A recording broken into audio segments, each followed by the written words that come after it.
Imagine sitting at Thanksgiving dinner, surrounded by people who pretend to like you, then watching them laugh at your art and cheer while your husband serves you divorce papers. Please stay with me as I tell you my story. And please don't forget to support our channel by subscribing, liking, and sharing with your loved one. I had worked so hard on a painting I felt proud of. It showed a warm fall scene, bright leaves, a cozy table, and a gentle sunset. I wanted to share it with my husband's family during Thanksgiving, thinking it would be a kind gesture.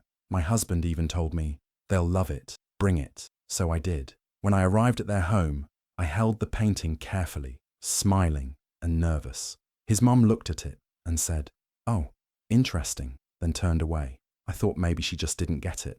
We all sat for dinner. At first, things seemed normal. Then his brother picked up the painting from where I had set it near the wall. He held it up and said loudly, "Who left this at a kindergarten?" Everyone laughed. His aunt added, "Was this supposed to be serious?" Even his father chuckled, calling it Arts and Crafts Hour. I was frozen. I couldn't speak. My face felt hot and my hands shook under the table. I looked at my husband, waiting for him to say something, anything. He just smiled and laughed with them. Then, as dessert came out, he stood up. "Actually," he said, "since we're all here, I have something else to serve." He pulled out a manila envelope and placed it in front of me. I opened it, and my heart dropped. Divorce papers. The table went quiet for a second. Then someone whispered, "Wow," and his sister giggled. I couldn't cry. I couldn't even breathe. I just stood up, left the painting behind, and walked out. That was the moment I knew none of them ever respected, and the person I loved most had planned to humiliate me in front of everyone I tried so hard to please. But this wasn't the end of my story. It was only the beginning. After what happened at Thanksgiving, I kept thinking back over the years. That dinner didn't come out of nowhere. The truth is, there were signs. So many signs. I just didn't want to see them. When I first met my husband's family, I was nervous but hopeful. I was working part-time at a small gallery and painting every chance I got. I told them about my dream of becoming a full-time artist. His mum smiled tightly and said, "Oh, that's sweet. Hopefully you marry well." I laughed politely, thinking she was just joking. But that wasn't the last time she made comments like that. They often made little jokes about starving artists when I was around. At dinner parties, someone would always ask if I had gotten a real job yet. If I said I had sold a piece, they would act surprised, like it was some miracle. I tried to brush it off. I told myself, they don't understand art, it's fine. But it wasn't just the jokes. Every time I spoke during family gatherings, they'd talk over me or quickly change the subject. If I mentioned something I was working on, no one asked questions. No one seemed to care. I felt invisible, like I didn't belong. What hurt most was how my husband never stood up for me. I'd come home feeling upset and tell him what happened. He'd shrug and say, "That's just how they are. Don't take it personally." Or worse, he'd say, "You're being too sensitive." I started doubting myself, thinking maybe I really was the problem. When we got engaged, I hoped things would get better. They didn't. His sister made a joke during the bridal shower about me painting our wedding invites. If I could afford the paint, everyone laughed. My husband said no. I laughed too, but I wanted to cry. Over the years, I changed parts of myself to fit in. I stopped bringing up art. I dressed in more neutral colors around them because his mum once said my clothes were too loud. I gave up gallery work so I could help him with his career. I thought if I became smaller, quieter, more agreeable, they would accept me. Now I see it clearly. They never tried to get to know me. They never respected what I did or who I was. And my husband, he allowed it. He let them treat me that way, year after year. The Thanksgiving dinner wasn't a surprise. It was the final scene in a long play of disrespect and quiet cruelty. I just didn't want to see it. I ignored all the red flags because I wanted love and peace so badly, but not anymore. I see it now, and I won't ignore the truth again. Looking back now, I barely recognize the person I became in that marriage. I gave up so much of myself for him, hoping it would make things easier, hoping it would make him love me more. But all it did was make me disappear. When we first started dating, I was full of passion.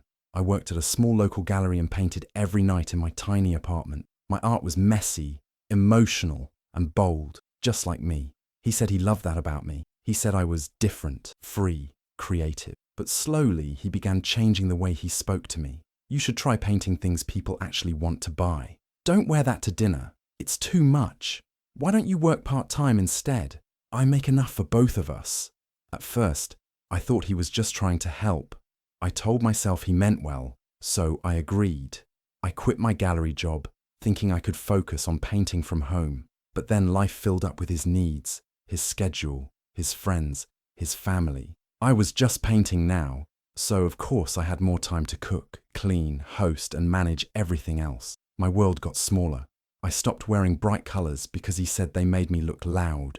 I stopped painting every day because he said I should be more present. Even my art started to change. I tried to make pretty things, calm things, things that wouldn't upset anyone. I painted for silence, not for myself. And what did I get in return?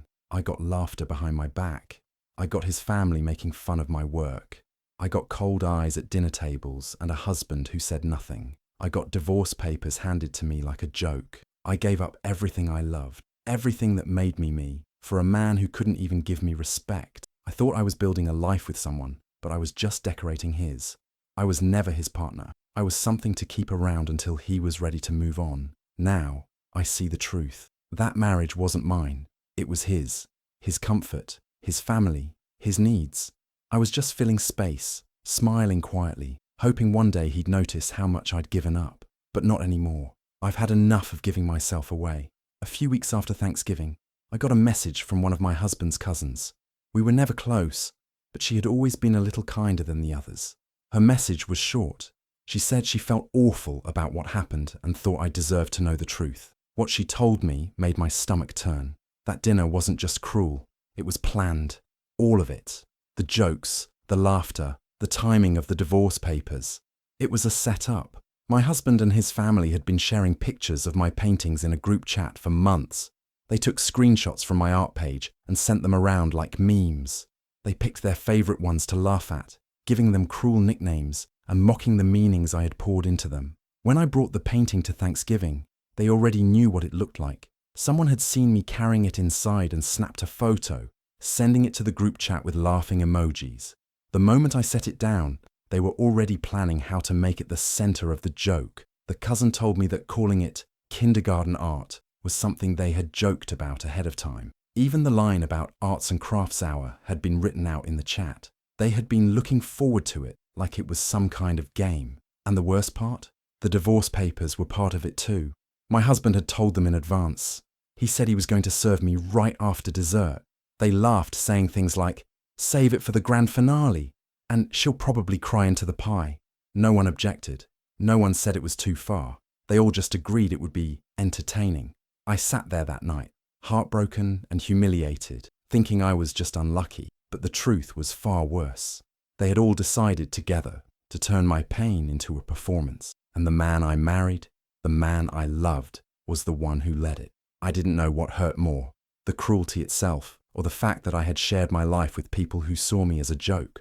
It wasn't just a bad night. It was a betrayal I couldn't ever forget. And now I wasn't just sad. I was angry, truly angry. For the first time in a long time, I knew I had to take my life back. After that awful Thanksgiving dinner, I didn't cry. I didn't scream. I didn't even speak. I just sat in silence for hours, staring at nothing. My heart didn't feel broken. It felt empty, like there was nothing left to break. I was numb. My husband came home later that night like nothing had happened. He walked into the kitchen, made himself a drink, and asked if I was calmer now. He said I had overreacted and made everyone uncomfortable. He called it just a joke and told me I needed to learn how to take one. I looked at him, really looked at him, and I didn't see the man I had married. I saw someone cold, someone who could plan to hurt me, laugh about it, and still come home like he did nothing wrong. There was no apology, no regret, just blame, like I was the problem. That was the moment I knew I was done. There was no fixing this, no talking it out, no trying again. Something inside me had finally snapped, but not in a loud way. It was quiet, steady, and final, like a door clicking shut in my heart. I waited until he fell asleep. Then I got up and started packing. I didn't take much, just what I needed. A few clothes, my sketchbook, my brushes, a small box of paints. I took my laptop, charger, and a few personal things that mattered. Letters from my mom, old photos, my favourite sweater. That was it. I didn't touch the painting I brought to dinner. I left it leaning against the wall, right where it had been mocked. Let them keep it. Let it remind them of what they did. I moved slowly, carefully, not wanting to wake him. I wasn't scared, just done. I didn't want one more word from him.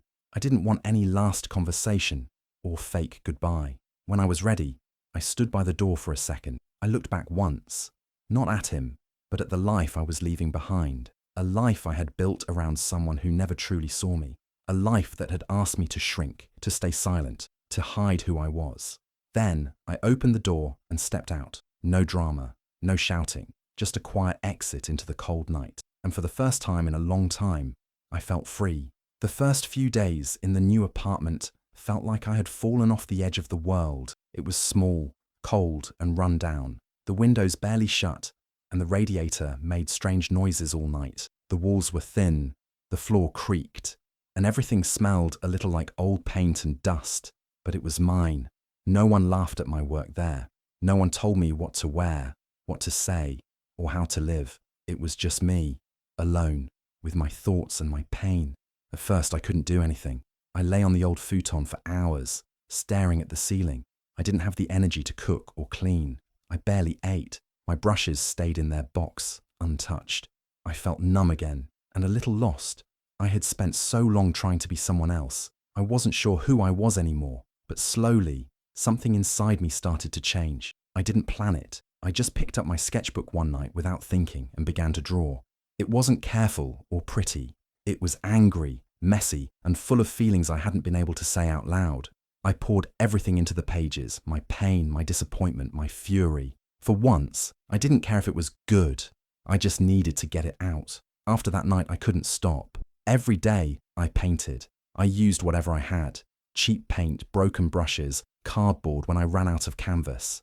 It didn't matter. What mattered was that I was finally creating for myself again. No filters, no rules, just truth. Then, one evening, I decided to post one of my pieces online. I didn't want anyone to know it was me, especially not my ex or his family. So I created a new account under a fake name. I didn't use my face, and I didn't explain much. I just posted the painting with a short caption. This is what it feels like to be laughed at by people you thought loved you. To my surprise, people responded. A few comments came in that night, kind ones. Strangers said they felt the emotion in the piece, that it hit something deep inside them. One person wrote, "I don't know who you are, but thank you for this." Something lit up in me. Not the need for attention, but the feeling of being seen, really seen. So I kept posting, one painting at a time, one emotion at a time. And for the first time in years, I started to feel like myself again. Not the version I had shrunk into, but the woman I used to be. Bold, loud, honest. She was still in there after all. I just had to paint her back to life. I didn't expect much from the anonymous art account. Honestly, I just needed a place to put my feelings. It was never about likes or followers. It was about surviving, about breathing again through paint. But something surprising happened. People started to notice. At first, it was a few kind strangers. Comments like, "This made me cry," or "I've never seen anger look so beautiful." They didn't know my name, but they connected with the pain and truth in my work. That meant everything to me. I kept posting. I didn't hold anything back. I painted my heartbreak, my betrayal, my healing. I painted sleepless nights, fake smiles, and quiet strength. It wasn't polished or perfect, but it was real. Within a few weeks, the account started to grow faster than I could believe. Hundreds of followers turned into thousands. Artists began sharing my work. Mental health pages reposted my paintings with quotes from my captions. Some called it brave, others called it haunting. One person said, "This is exactly what it feels like to be broken and still choose to stand up." I still didn't tell anyone who I was. My name wasn't on anything. My face was never shown. I used only initials, nothing more. It was like I had created another version of myself, someone free from judgment. Then, one day, I got a message that stopped me in my tracks. It was from an art curator in New York. She said she had been following my work for a while and loved my emotional style. She asked if I would be open to joining a new artist showcase at a well-known gallery, focused on emerging voices who use art to tell personal stories. I read the message 3 times before I believed it was real. Me? A gallery? After everything? I almost said no. The fear kicked in. What if someone found out who I was? What if my ex's family showed up and turned it into another joke? But then I thought about the girl who had packed her art supplies in the middle of the night and walked out with nothing but her truth. She deserved this. I wrote back, "Yes, I would love to be part of the show. The curator was thrilled. She said they'd handle everything: shipping, setup, promotion. All I had to do was send in a few original pieces and my artist statement. For the first time in so long, I felt proud. Not because someone important saw my work, but because I had finally chosen myself. The girl they all laughed at? She was becoming someone they'd never be able to ignore. And the best part? They didn't even know it was me. Not yet. The gallery buzzed with soft music and low voices. People moved from piece to piece, their expressions thoughtful, curious, sometimes stunned. I stood quietly in the back, unnoticed, which was exactly how I wanted it. I wasn't there to be recognized. I was there to watch the work speak for itself. My paintings were placed near the center of the exhibit, raw, emotional pieces created during the hardest weeks of my life. Each one told part of the story I had lived and tried to survive. The colors were dark, bold, and honest. I didn't hold anything back. The piece that drew the most attention was Served Cold. It was chaotic, filled with emotion and symbolism. A twisted dinner table, faceless figures laughing, hands passing a stack of papers across a cracked plate. It was my pain on canvas. The moment everything fell apart, transformed into something unflinching and real. People stopped to study it, sometimes for several minutes. Some talked quietly to each other, others just stared. I noticed a woman tilt her head and whisper, "You can feel the betrayal in this one." Then I spotted him, my ex-husband's cousin. He walked in with two friends, laughing at something, clearly not knowing who had created the work. He paused in front of Served Cold and let out a low whistle. "This one's intense," he said, nodding. "I actually really like it. Feels personal." His friend replied, "Yeah, it already sold. For over $4,000. The cousin leaned closer. "Who is this artist again?" "Some anonymous name," the friend said. "No one knows. Kinda adds to the whole vibe." I stood a few steps away, silent, listening. This was the same man who had laughed at my work not so long ago, called it kindergarten stuff, joined in the family jokes. Now he was admiring it, without the slightest clue. A few critics passed by, discussing which pieces were the strongest. Mine came up more than once. One of them said, "This artist has something to say. You can't look away." That night changed something inside me. Not just because my work was being noticed, but because it proved I didn't need permission to be who I was. I had created from my own truth, and people saw it. Not because I asked them to, but because they felt it. I left the gallery quietly, but I felt taller somehow, finally standing in my own story. After the show, my paintings started appearing in articles and blogs. Reviewers called the exhibit a breakthrough moment for emotional realism. A few of the pieces, especially Served Cold, went viral online. People were sharing them with captions like, "This is what heartbreak looks like," or "You can feel the betrayal in every brushstroke." I kept my identity hidden for as long as I could, but nothing stays secret forever. A few weeks later, someone put the pieces together. An old classmate recognized my style and reached out to a local art blog, confirming who I was. My name appeared in a write-up, and soon after that, the truth spread. The anonymous artist behind the viral gallery was me, the woman mocked at Thanksgiving, the one-handed divorce papers in front of a laughing crowd. It didn't take long before the messages started coming in. The first was from my ex's sister. She wrote like we were old friends, full of fake warmth and shallow compliments. "I always knew you were talented," she claimed, completely ignoring the fact that she had once called my art a weird little hobby. She hinted at wanting to catch up over coffee, saying she missed our chats, even though we never had any to begin with. Then came the message from my ex-husband. It was long, too long. He started by saying he'd made mistakes, then moved on to telling me how proud he was of me. He said he had been following my account and that my art had touched something deep in him. He never apologized directly for what he did that night, but he danced around it, calling it a low point and blaming the influence of others. I read the entire message once. I didn't reply. Not to him, not to any of them. There was nothing left to say. Their kindness now wasn't real. It was just guilt mixed with the shock of seeing me succeed. They had laughed when I was at my lowest. Now they were reaching out only because the world saw value in me that they never did. And I wasn't going to let them rewrite the story. I blocked the numbers. I muted the messages. I kept painting. They had their chance to treat me with respect. They wasted it. Now, I wasn't angry. I was just done. And this time, the silence was mine to choose. The painting was called Dinner is Served. It was the most personal piece I had ever created. A haunting, twisted scene of a dinner table surrounded by grotesque, laughing faces, each one exaggerated and distorted, their mouths wide with cruel amusement, their eyes empty. At the center sat a single plate with torn paper on it, smeared red like spilled wine or something else. I poured everything into it, every moment of shame, every second of silence, every time I had to swallow my pain in that house full of fake smiles. This painting wasn't just a memory, it was a message. When it was unveiled at my second show, it immediately caught people's attention. It became the centerpiece. Viewers stood in front of it for long stretches, some whispering, some just staring. Critics called it a masterpiece of emotional storytelling. One gallery curator said, "You can feel the moment her heart split open." It sold within the first hour, for more money than I'd ever dreamed of asking. A week later, a national art magazine published a full feature about me, my story, my journey, my art. They titled the article, "The Artist Who Painted Her Way Through Betrayal." It was raw and honest, and I didn't hold back. And yes, my ex's family saw it. They watched from the sidelines as the woman they had once mocked was now being celebrated for the very thing they laughed at. They had tried to humiliate me, to silence me. Instead, they became the shadows behind my success.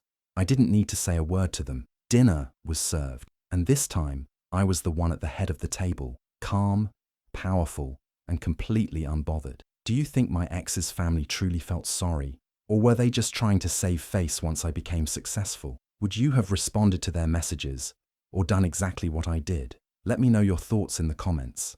I'd love to hear what you would have done. And if stories of betrayal, strength, and revenge speak to you, don't forget to like, subscribe, and hit that notification bell so you never miss a new video.